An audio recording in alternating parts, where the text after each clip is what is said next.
En daar is de familie Roosevelt heeft zich vertakt. En er zijn 2 presidenten uit voortgekomen. Theodore Roosevelt. Today to represent both the Roosevelt family and my generation. Each of the laureates is inspiring, and each of them demonstrates the commonalities in challenges faced around the world. In the words of Tom Friedman, our world is getting flatter and flatter. Developments in technology mean that our communities are increasingly interconnected. With advances in railways and highways, we can be in another province or sometimes even another country in hours. I can be in near constant contact with my boyfriend, who lives in London, while I live in the United States, by using a free messaging application called WhatsApp. Yet despite our increasing interconnectedness, conflict still exists. Even with great strides to unite our neighbors through political and economic mechanisms such as the European Union and free trade agreements, we still often see our differences rather than our similarities. If we can look past these differences, I believe we are often surprised by our preconceived notions. The last time I attended the 4 Freedoms Awards in 2008, I was working for a museum design company in London. The main project I worked on was the first presidential library for an African leader. From my quiet British open plan office, I often phoned my colleagues in Nigeria. My colleague Vitalis's voice would boom from one end of the phone, and mine would boom right back. Embarrassingly, my British colleagues often asked me to be quiet because I was laughing too loud. Vitalis and I found cultural resonance as kindred spirits.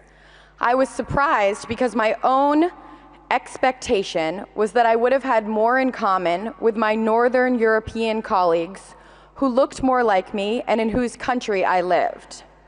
What I actually found was that I made stronger connections with my Nigerian colleagues than my British colleagues. In a globalized world, there are many more opportunities to look for unexpected connections and shared understanding. I challenge each of us to follow in the footsteps of our laureates and do just that. As His Royal Highness Prince El Hassan bin Talal mentioned, I hope our leaders keep this in mind as they engage in the process of consultations this year to renew the Millennium Development Goals for after 2015. In my own career, I hope that I am mindful of our shared community. In the United States, I am a lawyer for a law firm called Foley Hoag that often brings cases based upon complex legal issues for businesses and corporations. We also have a unique practice representing sovereign states in conflicts both with investors and with other countries. My personal passion is representing sovereign states in legal tribunals, because it might, one day, in a future that seems almost unattainable, provide a solution to war. At the very least, I hope that it alleviates some conflicts. All of you are involved in work that aspires to the same goal, be it for women's rights, fostering interfaith connection in a way that ensures religion does not become an excuse for conflict, providing shelter and health care to vulnerable populations, or working to protect people that might be caught in the crossfire of conflict. I believe that my great-grandparents would have saluted all of the laureates for their work to make conflict and suffering things of the past. You ensure that my great-grandfather's vision when he planted the seeds for the United Nations and my great-grandmother's work in helping to establish it is borne out in the modern day.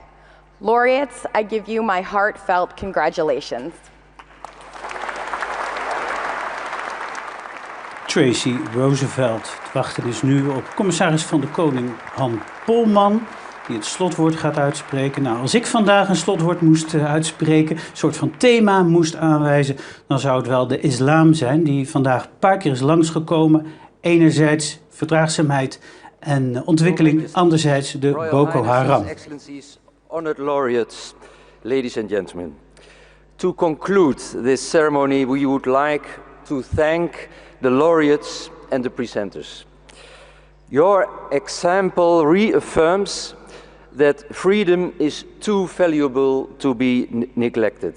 Reassures us that its fragile existence can be strengthened and reminds us of our obligation to advance the cause of the four freedoms everywhere in the world.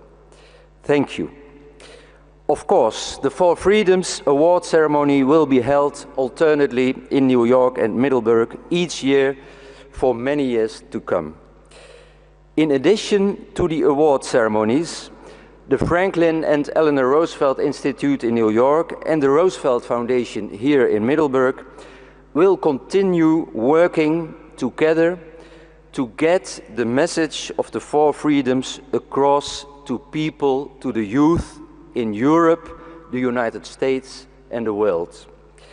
Once again, I would like to thank you all for your presence here today and for your contributions. Thank you.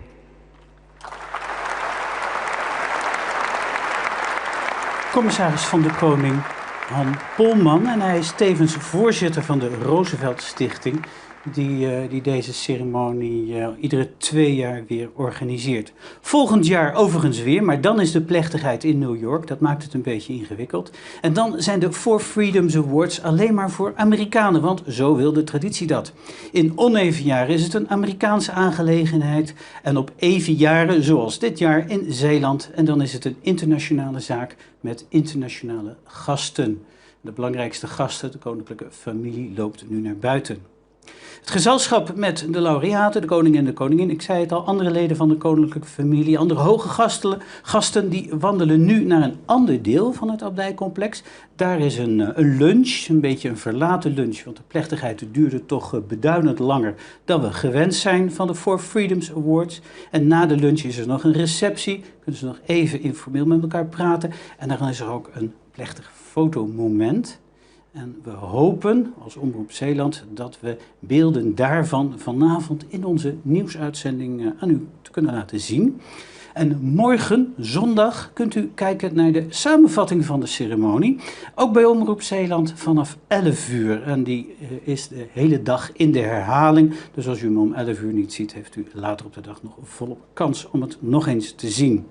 Alle informatie over de uitzendingen en de Four Freedoms Awards die staan ook op de website van Omroep Zeeland, www.omroepzeeland.nl.